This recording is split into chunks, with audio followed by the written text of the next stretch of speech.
So hopefully if you tried letter C, you noticed that the point that they gave us, the 1 and the 20, were an x and a y coordinate respectively. And if this equation has an x and a y in it, that we could make a substitution. Instead of the letter y, we could substitute the 20, the y coordinate. We don't know A, we don't know B, and the x coordinate could easily substitute. X coordinate was 1. Now you'll notice I just said we don't know A and we don't know B, and if you're like, Herbert, we do know them though. The only reason we know them is because of the guess and check. I'm assuming in letter C that I'm starting from scratch. Like, what if I didn't want to guess and check? What if I didn't even want to bother? Could I still figure out that the multiplier was 4 and that the initial value was 5? So this method is basically like saying, okay, clean slate. Let's assume we don't know anything about A and B. Let's assume we're only going to use the given information, and this is what we do. Now this equation is not really solvable. The two missing quantities are A and B, but I can't solve one equation that has two missing quantities. It doesn't make any sense. So that's where question letter D comes in. How can we do it again? How can we use the other point that they gave us with a similar idea in mind? So I could rewrite my same equation, y, so 320, equals A times B to the power of x, which is 3. And now hopefully you'll recognize this as a system of equations. It might not look like the traditional systems that you saw in Algebra 1, but it is a system. A system is simply a set of equations that shares the same variables. In this case, the A and the B both appear, so I have a system of two equations with two variables. The usual rule of thumb that we try to follow when solving a system is to either eliminate or substitute to combine one equation with the other one. It is possible to do this by elimination, but it's a little tricky, especially for those of us who haven't done a systems problem in a while. So I'm going to do the substitution strategy. The substitution strategy involves focusing on one equation, and within that one equation, one specific variable. My goal is to get that one variable by itself so that I can substitute it into that variable space in the other equation. Now it doesn't matter which variable you pick, but I like to pick the simpler looking variable. So I'm looking at my whole system, I'm looking at the big picture and saying, you know what, B has an exponent, A doesn't. A seems like the simpler variable to work with, so I'm going to focus on the letter A. And I'm going to ask myself, how can I get A by itself on one of the equations? It doesn't matter which one, but again, I'm trying to keep things simple, so I'm going to pick the first one because it looks a little simpler, and I'm going to ask myself, well, how do I get A by itself? Now, this is 20 equals A times B, because power of 1 doesn't need to be there. To get A by itself, I can divide that B to both sides. So now I have 20 over B equals A. It's not really supposed to be a solution right now. This wasn't supposed to be a number. What I'm going to do is this. I'm going to say, hey, wait a minute. Anytime I see the letter A in other equations, so remember the equation we didn't do anything with, the bottom one that looked too difficult, I can replace it with 20 over B. That's what the substitution method is all about. It's like saying, hey, you got that variable by itself so that you could replace that piece of the harder equation with something that makes it a little friendlier. If you're not sure what I mean by friendlier, take a look at what happens when I make that substitution. 320 equals, instead of A, I'll just throw parentheses there, 20 over B times B cubed.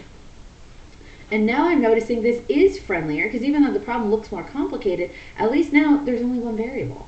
I can totally solve a problem if there's only one variable. I'll have 320 equals. Now I can clean this up a little bit. This is like having 20b cubed over b, all as one single fraction. You could even clean it up even more. 320 equals 20b squared if you want to cancel one of the b's. So that's the equation I'm trying to solve, and it looks pretty doable. I can divide both sides by 20. That'll give me 16 equals b squared. And then I can get rid of the square by square rooting. So I'd have plus or minus 4 equals b. Now it's interesting to note that that means there are two possible multipliers here for variable b. And that's something that I think most people wouldn't have necessarily thought of, like, oh, the plus or minus. So if you got that the answer was 4 and didn't notice the plus or minus situation, that's okay. And I'll explain why that happens in a second. But notice B has 2 possible answers. Now let's go back. We don't know what A is. And the idea with solving a system is that once you figure out that first variable, you can go back to any of your original equations. I'll just put a box there. Those are my originals. You can go back to any of your original equations, plug in the A, and solve for B. So I will do that just to make, or sorry, plug in the B and solve for A. So I'll do that just to make sure that I have something that works here. If, for example, I go back and plug in the positive 4 into my equations, I'm going to just plug into one of them. I'm going to pick the first one because it looks a little bit simpler. 20 equals A times 4 to the power of 1. I know that 4 to the power of 1 is 5, or sorry, 4 to the power of 1 is 4, brain fart. But if I divide the 4, that's where I was going with this, then I get 20 divided by 4 is 5. So that means the A value is 5.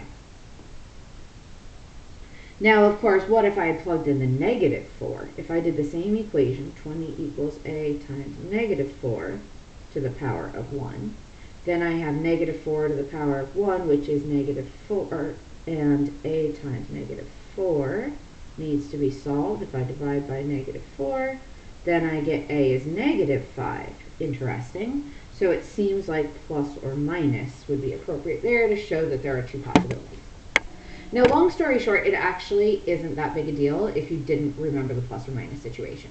Like if you got A is 5 and B is 4, even by guess and check, you'll notice we still knew that. Like we knew that the multiplier was going to be 4. We didn't think about the fact that we could be multiplying by negative 4, but I guess it would have worked. Like if we were doing negative 4, we would have 20 times negative 4 would be negative 80. And then 80 times negative 4 would be positive 320. So it would have worked. We just wouldn't have thought of the negative. So that's why I'm not going to be too picky on these if you don't have a plus or minus. Because sometimes it would have been really hard to think about the plus or minus. Like sometimes people wouldn't have realized that there is a plus or minus possibility. And I don't want to hold that against you. As long as you find an initial value and a multiplier that works, I don't really care if you found a plus or minus situation with it. So if by guess and check or by solving you figured out the A value is 5 and the B value is 4, then the equation for this function is y equals 5 times 4 to the power of x. If you wanted to write another possibility, you could have negative 5 times negative 4 to the power of x, because that was another combination that also worked. You don't have to write it that way. It's just a heads up that if you want to try it that way, you can. It's not a big deal. You can decide if it's worth it to you. In any case, think about which method made more sense. Was guess and check easier for you? Did it take less time? Because if so, you can certainly see that we answered that question way faster than we did all of the work for letters C, D, and E. So the trade-off is that guess and check can often be faster if you're a good guesser, but can be very frustrating if guessing isn't really your strong suit. If you prefer solving things algebraically, that's great. It works every time to set up a system, but it obviously takes more time, and you have to account for all those little things like pluses and minuses and stuff like that. So just make an educated decision for yourself. Which way do you think suits you? Because on the next page, page 11, you're going to be doing some practice problems, and I think it would be helpful to pick a lane. Either do them with guess and check, or do them with the substitution system method, but don't do both. Decide which way works best for you and go from there.